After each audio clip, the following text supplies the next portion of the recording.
In 1973, a quirky vocalist from South England emerged as one of rock's first singing pantomimes. I am talking about Leo Sayer, and from his debut album Silverbird, the track Innocent Bystander.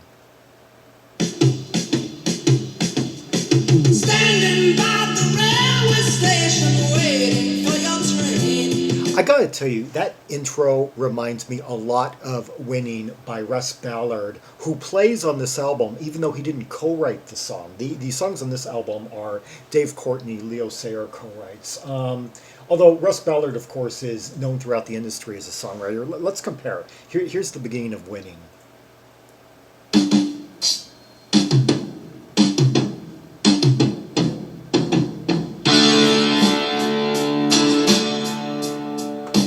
Yeah, maybe it was maybe the two albums have let's see, Bob Henrit, Henry Spinetti, but I'll check on that in a minute. The train never comes. No, the train never comes, and I think I'm going out of my head. Yes, I think I'm going out of my head.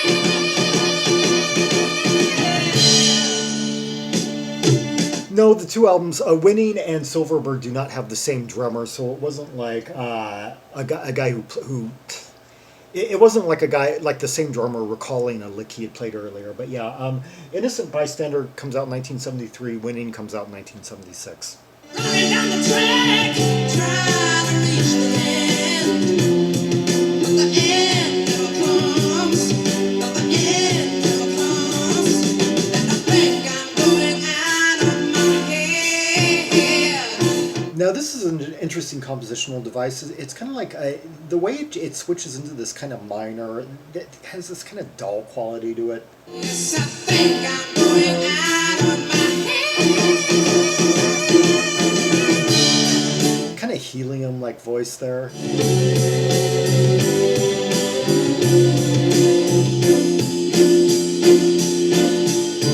I've been waiting for the sun, but it always lies behind the sky. Time rolls by before my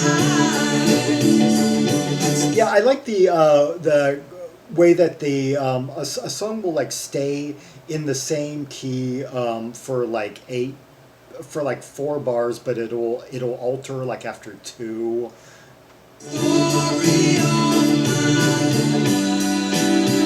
Like it will switch from like maybe like a regular chord to a major seventh, or like a regular to a minor or something like that, or.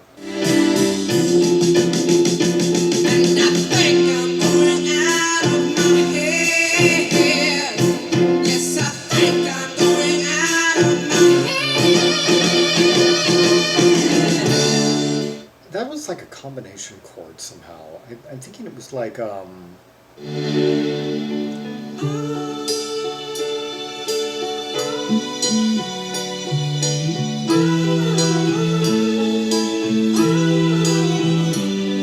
let's catch up with the lyrics.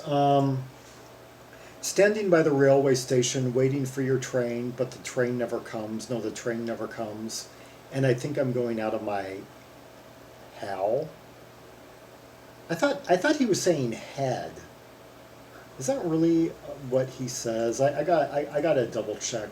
Genius. Oh well. Running down the track, trying to reach the end, but the end never comes. No, the end never comes, and I think I'm going out of my. I've been waiting for the sun, but it always hides behind the sky. Time crawls before my eyes. That's the story of my life. And I think I'm going out of my. I've been waiting for the sun, but it always hides behind the sky. Time crawls before my eyes. That's the story of my life. Well, I think I'm going out of my. Think I'm going out of my. Yeah, it's one of those songs about like a situation that a lot of people have been in. Madness would visit this topic on Ghost Train, their final single.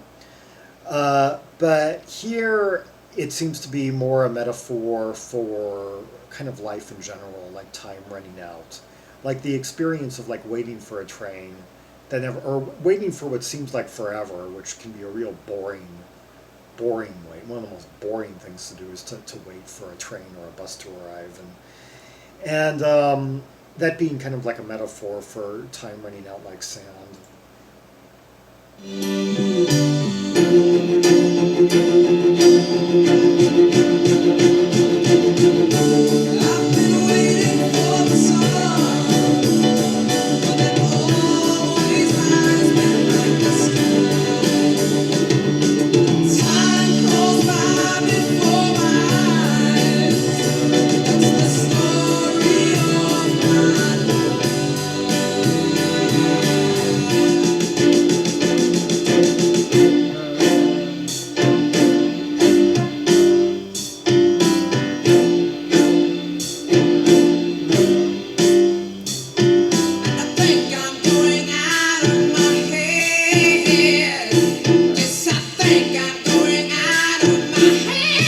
It's interesting. The key that they're in right now is emphasizing D and F. I'm picking up like an F tonality, but I swear the only thing it's strange for like it would be it could be like D minor really, which has, but it's like there's like an F being played kind of below the D minor.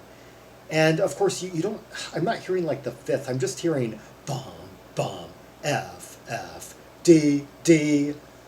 Really, it's like I'm hearing two bass notes. Those two like as bass notes being played at the same time to indicate a chord, but it's more like just a combination of two notes with the F creating kind of like this dull, kind of like this putting this dull kind of quality to the D. Well, I think I'm going out of mind. I think I'm going out of mind. Because I'm not hearing the fifth at all. I'm not hearing A. I think I'm going out of mind. I think I'm going out of mind.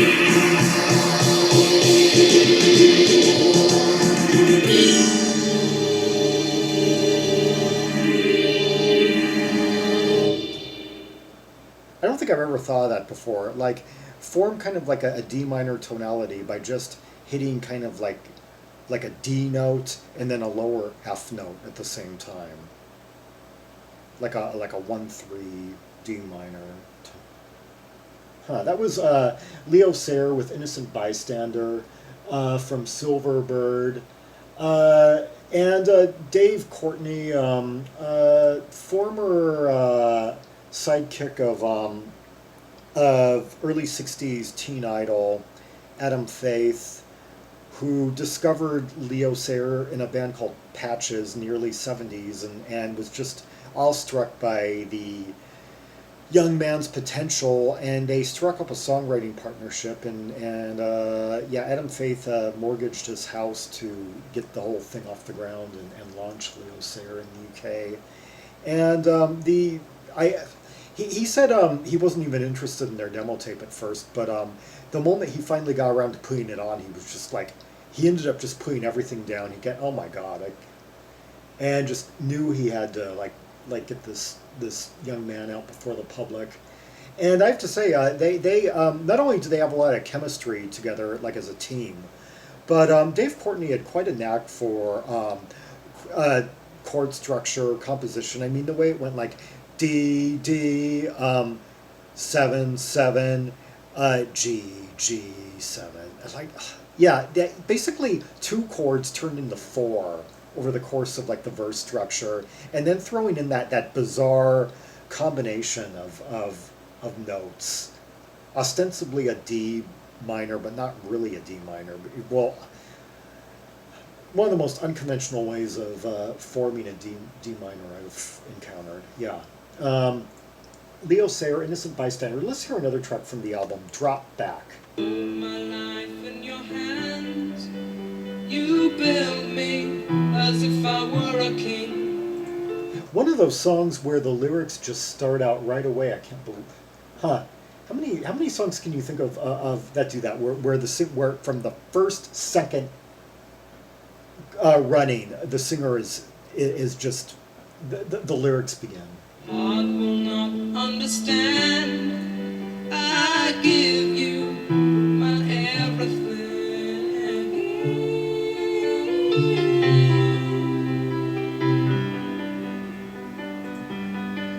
Oh, the night that started with wine is ending just like it was a dream. I hold a glove in my hand. I gave her my everything.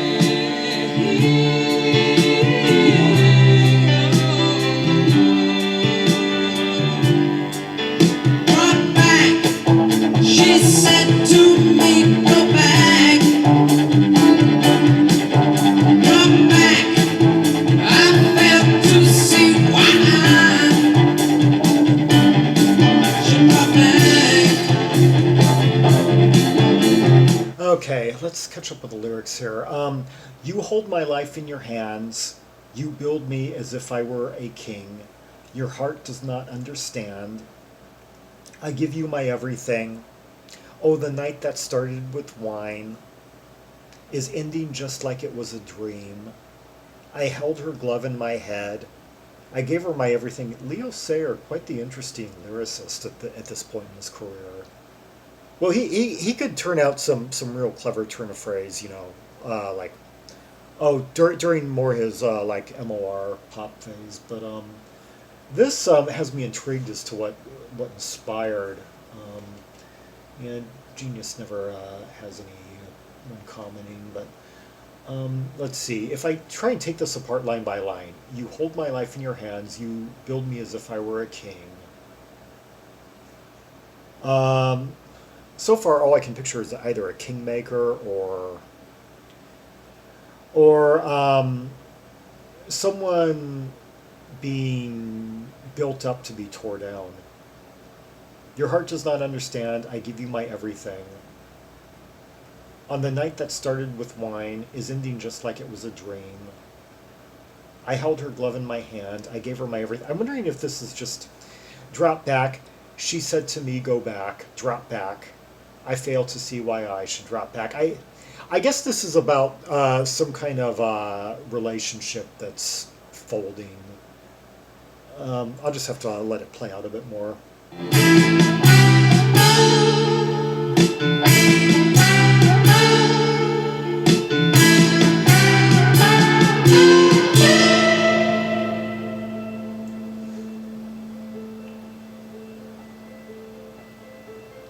Held the cards in my hand. They fooled me, just a pack of lies. It seems they wrecked all my plans. God knows how I really tried.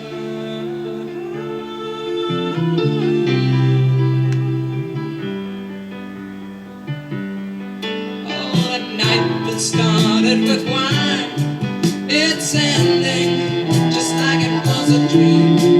I hold a glove in my hand. I really like how the song is building up, how we went from like these kind of like quiet open cadences, just like one strum per bar, one kind of like sustained note per bar. Then we kind of like build up, and now we have a few instruments that are playing closed cadence, and like the string layers and the wah wah guitar. I gave her my everything.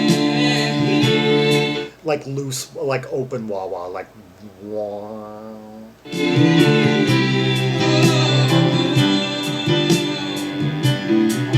Drop back, she said to me, go back. Drop back, I failed to see why. Those strings, those really like slashing strings, are really characterizing, giving this chorus a really quite gripping, unique quality.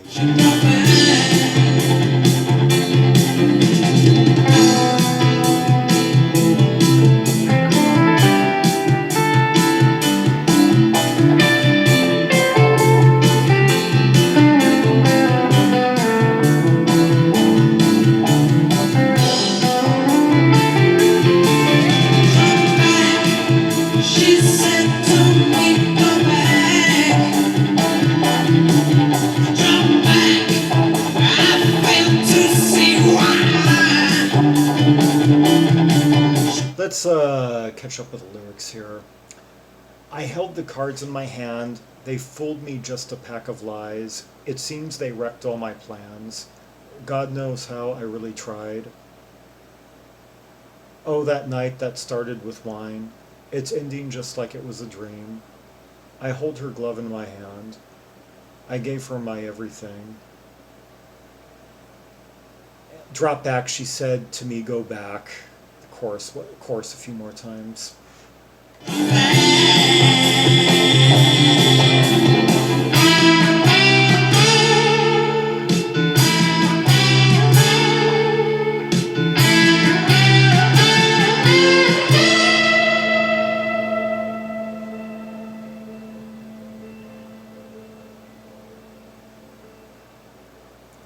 Ivory fade out after that grand, like, outro note. Yeah, I guess that these lyrics have to do with a narrator who went into something believing that he was playing his cards right, only to be blindsided. And watching things just kind of like fold before he even could prepare himself for the disappointment. Yeah, there are some things I could read into this. Like a few years ago when I was doing everything to like make something work, and to the point where I was like writing notes on my smartphone and of like things of like topics that I was going to cover, and just like hour by hour, and just how I was going to make everything run smoothly, and then I just lost the plot. I'm talking, of course, about that topic I've brought up like in probably about 6 videos by now.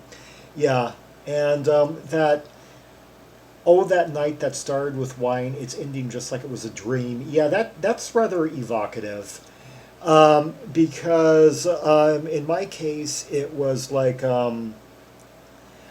something that had haunted me for the better part of 17 years. Okay, it haunted me for a time in the early 2000s, and then after 12 years of not thinking about this person, I started thinking about that person again, like when I was like 41, like 5 years ago now, and then went searching for her for like 2 years, and played and spent like the next 6 months playing the long game to get back into the position I had been with her like 17 years beforehand. And then for just all of about 10 days, it seemed like things were really going well. And then she seemed to just ghost on me. And it was almost like the whole thing had just been an illusion. It was this really weird feeling to be haunted by someone for so long. And then to almost, to momentarily suddenly thinking like the unimaginable was coming true. And then for it to suddenly just be over like that. Yeah. Anyway, Leo Sayer with Drop Back from his 1973 album Silverbird, some copies of which are just titled Leo Sayer. Yeah, his first of a long line of albums, an album a year from there on out during the 70s and up through 1980. And before that, Innocent Bystander. Some of these songs would also be recorded by Roger Daltrey on his first album, as would songs on the second Leo Sayer album, Just a Boy. For more Rubies and Sapphires from the catalog of Leo Sayer, see the directory of albums by English L artists, linked in the description below, for Red Hot tracks and tasty purples from all of Leo Sayer's albums from 1973 through 1983. Like and subscribe and follow me on social media, and leave a comment if there are any observations that you have about these songs, the layers, the composition, the vocal dynamics, which moments you found most emotionally resonating, and the lyrics, what these lyrics may have meant to you. And until next time, this is Zaragon, the world's most ear-traveled trimaximalist, signing off.